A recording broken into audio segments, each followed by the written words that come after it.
Alrighty, to close out tonight's book club, let's walk through the powerful card pull we received because Spirit really confirmed everything we moved through together in the session. We started our conversation with deep reflection questions like, why did I choose my parents? What did they teach me? And even touching on adoption, a topic deeply personal to me as my husband, my best friend from kindergarten, and her fiance are all adopted. These conversations awaken childhood wounds, questions of belonging, purpose, and whether our soul truly chooses our families, biologically or spiritually. The first card pulled was Malachite, a stone of pain relief, transformation, vision, and powerful protection.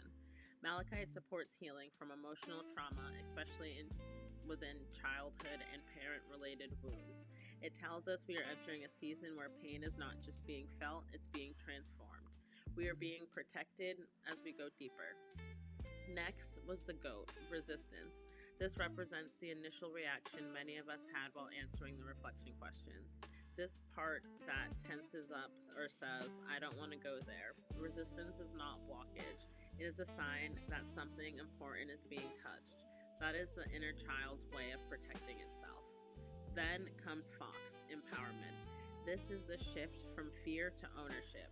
It's the moment when we move from this hurts too much to face to maybe I'm ready to understand how this shaped me and how I can reclaim my power from it. The fox shows us that once felt wound can become wisdom. Empowerment becomes when we choose to own our story rather than letting it own us. From there, we move to the oyster, manifestation. An oyster can only create a pearl after irritation, after enduring pressure and discomfort. This card shows that we are in the process of our pain with awareness and compassion. We can begin forming pearls. Insights, purpose, healing paths, soul gifts, spiritual assignments. What once hurt us may become part of what we are meant to carry forward with pride. Finally, we end with the sheep, collective energies. This reminds us that the work is not meant to be done alone. Healing does not require isolation. It is amplified in community. Whether adopted, biological, estranged, or still trying to find your place, many of us carry similar wounds of wanting to belong, to be chosen, to be seen, to be safe. And this card says you are not alone anymore. You are part of a flock, a spiritual family, rising and healing together. So the collective message is, we may begin in resistance, but as we move into empowerment, our pain becomes pearls, and we will not rise alone, but as a healing circle. And as confirmation, the shadow work journal exercise for this week is Inner Child Affirmations.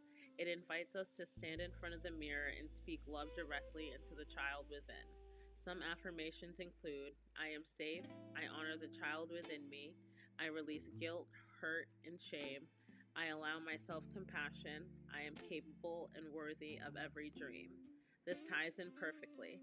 After touching wounds involving parents, adoption, rejection, abandonment, belonging, and identity, we are being asked to turn inward and speak safety, love, reassurance to the version of us who felt those wounds.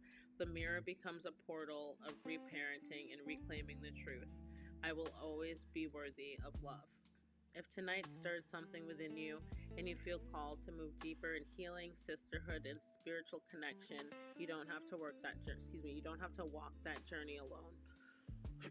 I invite you to join our Goddess Circle at www.prettyglzsmoketoo.com, a safe, sacred community where we explore healing, ceremonies, self-love, and spiritual awakening together. In our circle, we don't just read, we heal, expand, and we rise. I love y'all. Let's turn our shadows into pearls, nurture our inner child, continue rising together. One reflection, one affirmation, one breakthrough at a time. We will see you guys tomorrow. Bye.